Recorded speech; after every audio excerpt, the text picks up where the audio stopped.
জ্ঞান ধাৰণা আমাক পাহৰাই পেলায়। মনৰে সংসাৰৰ ব্যাধি,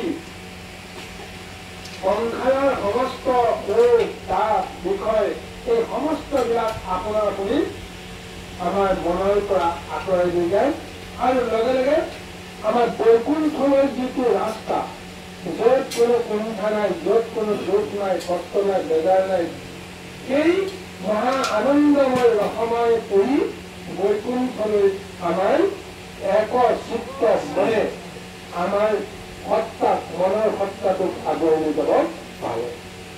গতিকে তাৰ কাৰণে আমাক বাস্তৱিকতে লৌকিকত এটা আমাক জ্ঞান দিবলৈ কৈছে।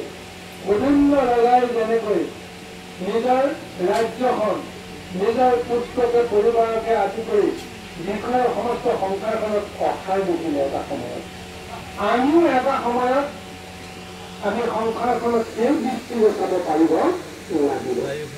এতিয়া পুত্ৰ, যত পুত্ৰ পৰিজন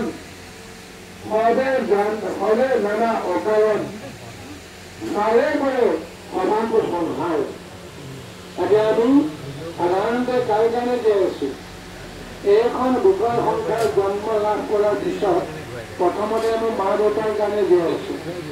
মা দেউতাই আমাক পোহপালন দি আছে, মানে খুৱাই বোৱাই সমস্তকে জ্ঞান বুদ্ধি প্ৰদান কৰি আমাক আগবঢ়াই দি আছে। গতিকে আমি এটা সময়ত মা দেউতাৰ কাৰণে আমি জীয়াই আছো। তাৰপিছত যেতিয়া মনত যেতিয়া কামনাৰ বাসনাৰ ভাৱবিলাক যেতিয়া আহি যোৱাৰ লগে লগে সংসাৰৰ এই ইন্দ্ৰিয় বাসনাই আমাক ক্ৰিয়া কৰিলে, যাৰ ফলত এগৰাকী নাৰীয়ে এজন পুৰুষৰ ওচৰত আসক্ত হ'ল, এজন পুৰুষে এগৰাকী নাৰীৰ ওচৰত আসক্ত হ'ল, আৰু সেই কামনাৰ আসক্তক লগ হোৱাৰ পিছত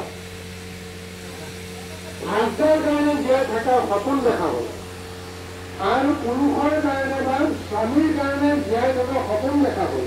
পিতৃ মাতৃ যেতিয়া পিছ পৰিল, আৰু এটা সময়ত যেতিয়া আমাৰ সংসাৰলৈকে যেতিয়া অতি সম্পত্তি আহি গ'ল, কামনাৰ সম্পদ, সেই বিষয়ৰ সম্পদ বুলি ক'ব লাগিব। তাৰপিছত এইসকলৰ নামতে, এইসকলৰ কাৰণতে আমি জীয়াই থাকিব লগা হ'ল। কিন্তু শেষত ভাগৱতে এই প্ৰবন্ধ দিছে কি লাভ হ'ল? যাৰ কাৰণে আমি ইমান গোটেই জীৱনটো আমি পাঠ কৰিলো, এটা সময়তো যে এইসকলে আমাক এৰি থৈ গুচি যাব, আমিওতো তেওঁলোকক এৰি থৈ গুচি যাম। যাৰ কাৰণে ইমান ধন ঐশ্বৰ্য দুৰ্গতি সম্পদ এইবিলাক অৰ্জন কৰিবৰ কাৰণে কিমান দুখ কৰিব লগা হৈছে, কষ্ট কৰিব লগা হৈছে, এটা সময়তো সমস্তবিলাককে এৰি থৈ গুচি যাব লগা হৈছে। তেতিয়া এই সম্পদবিলাকৰ অৰ্থটো